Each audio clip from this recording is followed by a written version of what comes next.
Boa tarde a todas e a todos. Para nós é uma satisfação estar participando de uma audiência pública dessa dimensão. As minhas palavras iniciais é de agradecimento, em especial à presidente do Conselho Nacional de Direitos do Idoso, a doutora Lúcia Secote, aos parlamentares desta casa, em particular a deputada Leandre, uma grande defensora dos direitos da pessoa idosa, que foi uma grande parceira do nosso trabalho como secretária nacional, e também a presidente da Comissão Permanente de Defesa dos Direitos da Pessoa Idosa.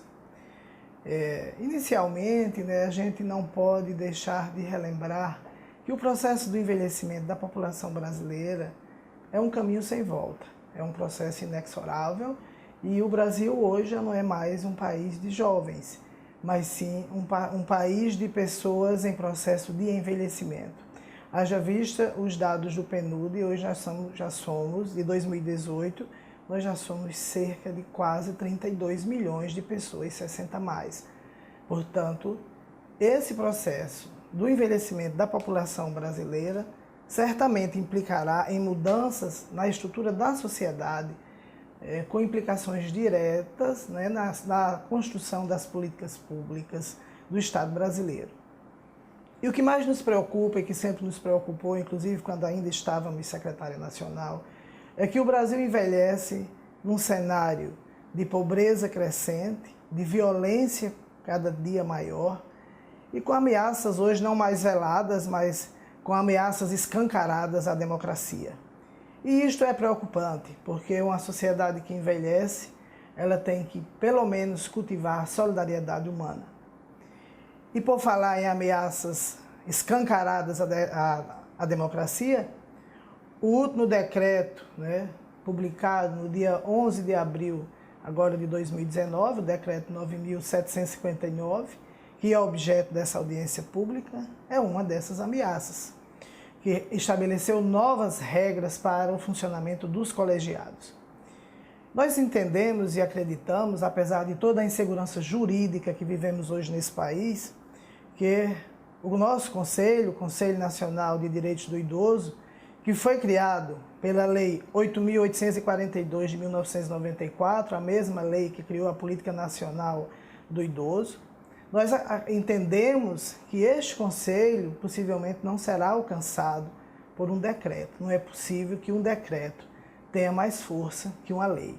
Esse mesmo Conselho também foi consubstanciado na Lei 10.741 de 2003, a Lei do Estatuto do Idoso, no seu artigo 53. Então, a importância do Conselho Nacional da Pessoa Idosa, ou de Direitos do Idoso, ela é imprescindível a um país que envelhece, à velocidade que está acontecendo no nosso país. Falar da importância do CNDI é repetir palavras que certamente muitos dos senhores que estarão nesta audiência irão fazer. Sem o Conselho Nacional de Direitos do Idoso, não existe política nacional de envelhecimento.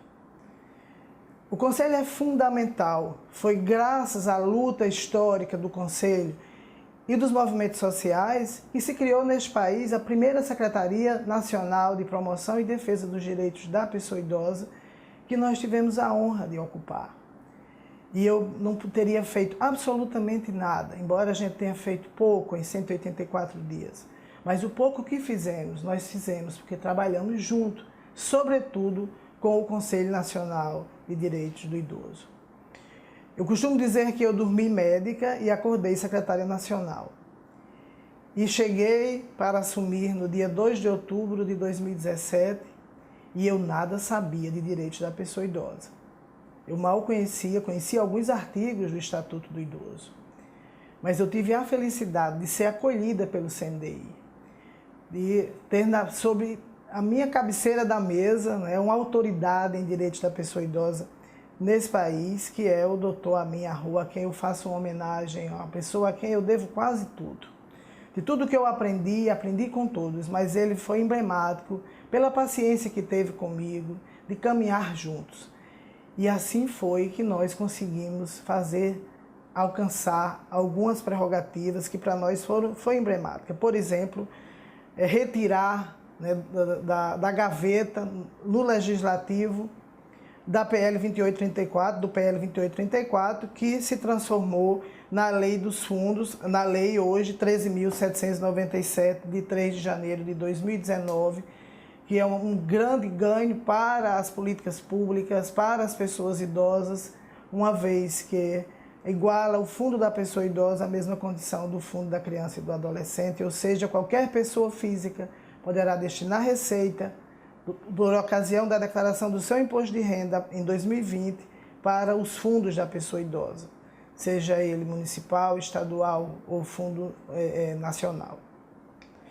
E nós ficamos muito felizes por isso, porque hoje nós temos 130 milhões de reais no Fundo Nacional da Pessoa Idosa. Quando nós estávamos secretária, conseguimos editar 2 editais, fazer 2 editais e contemplar pelo menos 27 instrumentos, celebrando convênios com pelo menos 16 estados brasileiros, dentre eles o meu estado do Rio Grande do Norte, através da nossa querida Universidade Federal.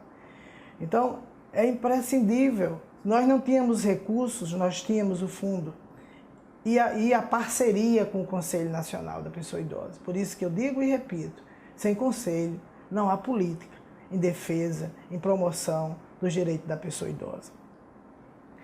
Conseguimos também, junto com o CNDI, retirar da gaveta do Executivo a Convenção Interamericana dos Direitos Humanos das Pessoas Idosas, que é um grande instrumento, e nós avançamos também no Executivo. Hoje ela já está em fase final, dependendo somente de aprovação em plenário, porque ela tem prerrogativas de emenda constitucional. Não foi aprovada ainda na nossa gestão, em virtude da intervenção federal no Rio de Janeiro, e aí foi suspenso toda e qualquer lei que tivesse status de emenda constitucional, mas eu tenho fé que em 2019 isto acontecerá. E então nós não podemos deixar de elencar todos esses ganhos que conseguimos, graças à parceria com o Conselho Nacional, com os conselhos estaduais, com os conselhos das capitais. Conseguimos avançar nos kits equipagem para conselhos da pessoa idosa, para valorizar essa participação das pessoas no processo democrático de decisões e avanço das políticas públicas. Portanto, eu deixo aqui uma palavra, como toda boa sertaneja, eu sou movida por ideais, eu sou movida por uma visão positiva da vida. Eu tenho esperança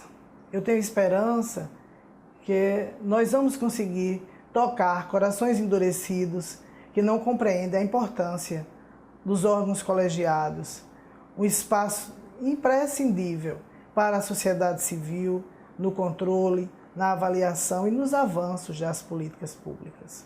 Estamos aí às portas da 5ª Conferência Nacional de Direitos da Pessoa Idosa, e queira Deus e nós, brasileiros, e o governo, que de fato essa conferência aconteça. Mas eu tenho esperança que ela vai acontecer sim.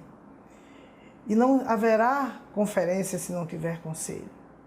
Então eu faço aqui um apelo às nossas autoridades, para que não só se mantenha o CNDI, mas que se fortaleça, uma vez que nós não podemos esquecer o processo de envelhecimento da sociedade brasileira.